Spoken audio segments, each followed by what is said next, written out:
He gave us joy. He gave us wonder. But behind Gene Wilder's magical characters, behind Willy Wonka's smile and Dr. Frankenstein's wide-eyed madness, lived a man quietly carrying grief, longing, and profound love. His once vibrant house now stands abandoned. His wife's tragic illness still echoes through Hollywood. His adopted daughter lost to silence. And his final years, wrapped in secrets, speak louder than the laughter he left behind. This is the real story of Gene Wilder. His house, his heartbreak, his hidden battles, and the legacy he never bragged about.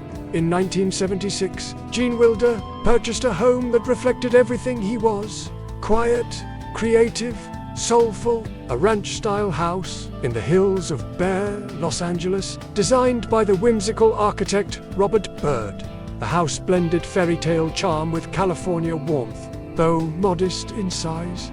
Just under 3,000 square feet, it was rich in character. Vaulted ceilings, exposed wooden beams, built-in bookshelves, and leaded glass windows made the home feel more like a writer's retreat than a celebrity mansion. Outside, a kidney-shaped pool wound through brick pathways and lush gardens, shaded by towering trees. A detached guest cottage sat nearby, often filled with laughter from friends, collaborators, and the occasional surprise visitor from Wilder's world. Gene Wilder lived here for more than 30 years. Through soaring career highs and crushing personal lows, this house was his escape from Hollywood's noise, a space for scripts, for silence, and for mourning. But in 2007, following the quiet years after the death of his beloved wife, Gilda Radner, Wilder sold the home for $2.7 million. He left behind more than bricks and mortar.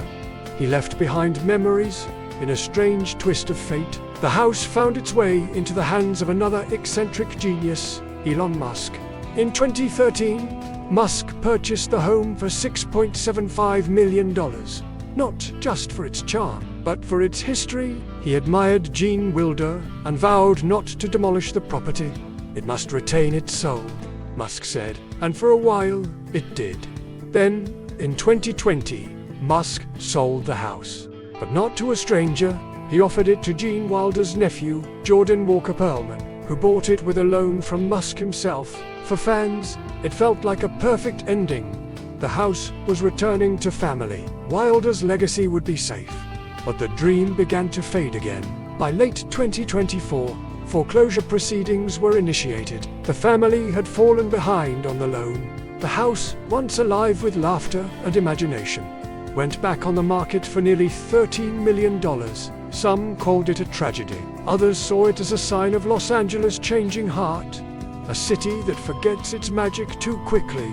Still, somewhere inside that quiet structure, Wilder's spirit lingers. In the dusty corners, in the fireplace's faint scent of ash, in the empty garden once filled with laughter. During the 1980s, while juggling fame and emotional fatigue, Gene Wilder did something unexpected. He fled, not to Europe's capitals or Hollywood retreats, but to a small coastal village in Ireland, Greystones, County Wick. Here, he lived in a modest rented house named Knock on no red carpets, no flashing lights, just ocean air, rolling hills, and peace. For nearly 6 months, he walked winding roads, visited bookstores, and spoke softly to locals.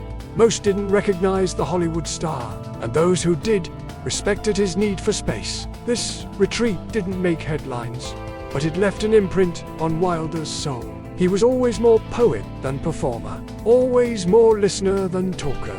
Ireland, with its gentle pace and misty mornings, gave him the stillness he couldn't find in California. In 2013, Gene Wilder was diagnosed with Alzheimer's disease, but the world never knew until he was gone. He chose to keep his illness private, not out of shame, but out of love.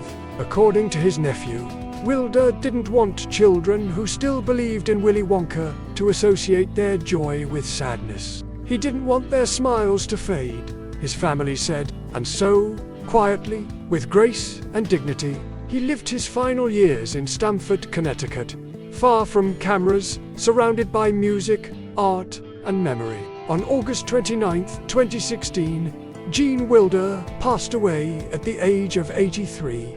He died peacefully, listening to Ella Fitzgerald's haunting rendition of Over the Rainbow. A fitting farewell for a man who gave us fantasy, but always lived in reality. Gene Wilder's personal life was filled with chapters both beautiful and heartbreaking. His first marriage to Mary Mercier ended quietly after 5 years, and he wore that title proudly. But as fame grew, the distance widened. Rumors of Wilder's closeness to young Frankenstein co-star Madeline Kahn created tension. Eventually, the marriage dissolved, and so did his relationship with Catherine. They became estranged, and that wound never healed. His second marriage, to Mary Joan Schutz, brought more hope, and a daughter. He adopted her daughter, Catherine, and for years they shared a loving bond. She called him Dad. Then came Gilda. He met her on the set of Hanky Panky in 1981. She was everything he was into, impulsive, wild with joy, and he loved her instantly. They married in 1984, filled with hope and childlike wonder, but dreams of children were dashed by repeated miscarriages. Still, they clung to each other until her body began to betray her. Pain, fatigue, misdiagnosis, dismissal. It wasn't until October 1986 that doctors finally named it ovarian cancer. Wilder never left her side. Through every treatment, every tear, every long hospital night, he stayed. She went into remission in 1988. They thought they had more time, but the cancer returned. On May 20th, 1989, Gilda Radner died in Wilder's arms. She was just 42. Her death devastated him, but it also gave his life new purpose. After Gilda's passing, Wilder became an advocate. He helped establish the Gilda Radner Ovarian Cancer Detection Center in Los Angeles. He co-founded Gilda's Club, a place where people with cancer could laugh, cry, and live without fear. His grief became his mission. And then, quietly, love returned. While filming See No Evil, Hear No Evil, Wilder met Karen Webb, a lip-reading specialist helping him prepare for his role. They married in 1991 and moved into the same Connecticut home he once shared with Gilda. Far from the cameras, Gene painted, wrote, gardened, and healed. He left behind a net worth of approximately $20 million, but what he really left was something priceless. Hope, laughter, legacy, the kind that doesn't live in headlines, but in hearts.